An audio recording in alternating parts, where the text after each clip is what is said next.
Hi there, good morning, and welcome to Achieve Intentional Transformation Podcast. I'm your host, Dr. Leonie H. Mattison, and it is always a blessing to be on top of the earth. I am out on my morning walk today and felt led to pause and to have a conversation with us today. I want to talk with you about a very specific kind of disruption. I'm coming not as someone who has already resolved every loose end or neatly packaged every heart story, but I'm coming to you as a woman and as a leader who is also moving through her own season of disruption, uncertainty, and I'm reweaving, learning and unlearning how to live with what I'm sharing with you in real time, okay? So the disruption that I want to talk to us about today is not the one that comes from a market crash or a surprise diagnosis or a sudden job loss, but the disruption that comes through people. And often people who you trusted to protect, to support, and those you trusted to celebrate you. That's the kind of disruption I want to talk about today. So maybe for you, you invested years under a leader you believed would champion you, only to watch them quietly sideline you. Or maybe a friend that you once felt home with no longer returns your phone calls because your life has shifted. Or maybe a family member whose words were supposed to bring comfort instead left you questioning your worth. I had to take a deep breath there. In those moments, the shock is not only what happened, it is who it came through. The disruption feels personal, intimate, and piercing. And if you're anything like me, you may find yourself replaying conversations in your mind, wondering how things change so quickly and where that leaves you now. I understand. I'm there with you. Over time, I have learned that many of these experiences are rooted in unconsciousness. And what I mean by that is others' unhealed stories, automatic patterns, and pain that has never been brought into the light. People act from the level of awareness they have in the moment. And so their behavior is often a reflection of their inner state, not a verdict on your value, your calling, or your future. And that awareness does not erase the hurt, but it can begin to change how we carry it. And I say that as someone who is also practicing this, not just teaching it. I am actually going through that right now. So I'm learning alongside with you. Let me bring this closer with a picture from my own life. It's a pretty interesting one, but just bear with me. I love to cook. I honestly love to cook. And I grew up in a home where we did not season the meat 10 minutes before dinner. We seasoned it days in advance. And so my grandmother and my mother would clean the meat carefully, massage the season into every surface. Then they wrapped it and let it sit for days. Preparation was an act of love and intention. And we understood something else, that the bone carries flavor just as powerfully as the meat. And so you can lift the meat out of the pot, but the bone will continue to release richness into everything around it. That's why I love to eat bones. Oh, I do. I love eating bones. I do. And so I want you to think of your life that way and know that I am thinking of my own life that way as well. You may feel as though you have been sitting in situations that you did not choose. Conversations that may have wounded you. Decisions that disappointed you. And maybe changes that disoriented you. I have my own versions of those stories too. Yet even there, there is a kind of preparation that's happening, and that excites me. Because what was meant to diminish you and I can, with intentionality, deepen us. And the same is true in almost any situation. It's the power of choice. And so for the conscious individuals listening, disruption is not only an interruption for us, it can be an invitation for expansion of our wisdom, our capacity, our discernment, and our courage.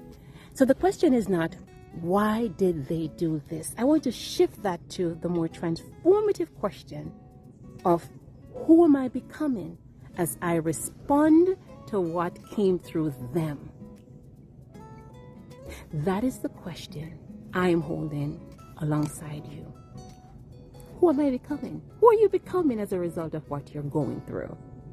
And so, to help you hold this season with more clarity, I want to offer 10 guiding principles. So you might even write them down if it's safe to do so right now, or return to them as you move through your own disruption. This video will always be there. And I want you to know that these are not abstract theories for me. They're anchors that I'm reaching for every single day in my own journey, which means that we're practicing them together. Okay? Such a beautiful day outside. All right, number 1. Remember that disruption comes through people, but it's not the same as disqualification from your purpose, right? So a painful interaction with a supervisor or a family member or a friend may alter the path, but it does not cancel the assignment on your life. So please, please, please do not confuse their behavior as God's verdict on your calling. Please don't do that. Number 2, recognize that many people are acting out of their own unconscious patterns. And so they're moving through life on emotional autopilot. Their limitations, projections, and reactions say more about their unhealed places than they do about your potential. This allows you to take things seriously without taking them so personally. And I am continually learning this right alongside you. It's not easy. It's not, but it's necessary. Number 3, allow disruption to serve as preparation. Just as the seasoned meat I just shared with you and the bone transformed the entire pot and even our plate over time, the pressure you're feeling right now can infuse your leadership with depth and substance that cannot be faked or taught in a classroom.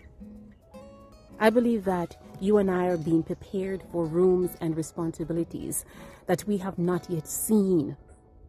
And so this season of disruption is necessary. Pay attention. Number 4, stay pliable instead of becoming rigid. Pain often tempts us to shut down, to conclude never again, and to close our hearts. Pliability does not mean boundaryless. It means that you are willing to remain teachable, open to wisdom, and responsive to guidance, right? With boundaries, even while you honor your own limits. This is tender work, my friend. And if you are struggling with it, please know that I feel the stretch too in my own life. It hurts, but it's necessary. Number 5.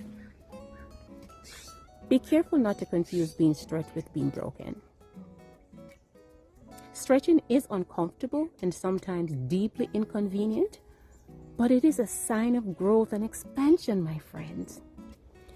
Brokenness says, I'm ruined. Stretching says, I am being shaped, right? And so how you name your experience will influence how you move through it. And I'm choosing every day to call my own experiences stretching rather than erasure. That's being intentional because it's necessary. Number 6, be focused and discerning about the threads you allow into the fabric of your life. Oh, I've learned this the hard way. Not every role, relationship, or use of your time is congruent with your calling to pay attention. Every weaver knows that some threads are only temporary. They help hold things in place while the pattern is being formed. And at a later stage, they have to be removed so that the full design can come to fruition. So there are moments when we have to release things out of our lives. You're not alone. I am discerning which thread no longer belong in my own design. And it's painful. It's really painful because I'm a people person. But it's necessary to let something go. Some things must move on. And so number 7, not every challenge or every situation or every disappointment is a loss. Some of it can become raw material for transformation. So when you choose to work with what's been handed to you intentionally, the goal is not to pretend that it never happened, but to ask, what wisdom, what boundary or practice can I weave out of this experience? I ask myself that same question when I sit with the part of the story that still aches.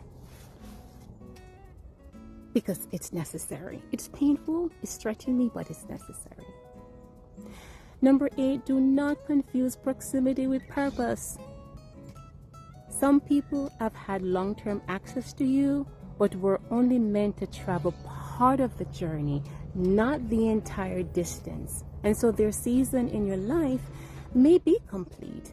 And so releasing them may be part of honoring the pattern that you're truly called to weave. I'm examining this in my own relationships as well. And I'm allowing God to show me who is for a season and who is for the long journey. It's not easy. It's stretching me, but it's necessary. Number 9, guard your inner focus, my friends. It is so easy to become consumed with analyzing what others did or didn't do. The more powerful use of your energy is to notice how you're thinking, how you're feeling, how you're responding, and to bring that before God with honesty, or to a mentor or friend. Transformation begins not when they change, but when you and I become more intentional about how we will respond. And I say you, but I mean we, because I am doing the inner work as well. It's stretching me, but it's necessary. Number 10, determine what you will create from this season. So ask yourself, what kind of leader or parent or partner or servant do I choose to become as a result of this disruption? What will I carry forward from this experience? And what will I lovingly lay down and let go? That decision is part of your maturity. And I'm making those same choices in my own life, often with trembling hands, but a willing heart, because it's necessary. My friends, you may not be able to control who disruption comes through, but you are responsible for what you weave from it. Like the seasoned bone in the pot that I talked about, you may look back one day and realize that the very experiences that felt the hardest today, hardest to endure, and end up adding flavor to your life and leadership.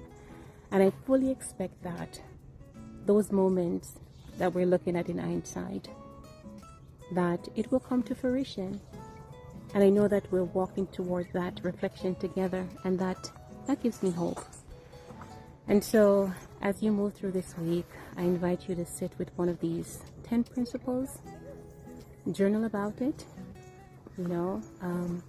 reflect on it and see how it applies to your current season that you're in. You're not simply surviving what people have done. You're actually being prepared. You're being stretched and expanded for the next chapter. And I'm right there with you. I'm right there with you in the middle of the same kind of preparation in my own life. And so I appreciate you for allowing me to walk with you for these few minutes. It has been an honor to be alongside you on this journey, not above you. I'm right there with you as we each navigate our own disruptions, and it's kind of a discovery as well. So until next time, just keep your heart pliable and keep weaving your life with intentionality, knowing that you're not alone on this journey. You're not alone. So I'm going to give you just a beautiful picture of where I'm at today. Oh, it's so beautiful. I just love being out in nature. And it's that time of the year where all these little beautiful things are out as part of the festivities. So it's so exciting. I'm just so excited. So excited to have a beautiful day. I'm with you, my friends. I'm with you on this journey of intentional transformation. We're going to do this together. We're going to do this together.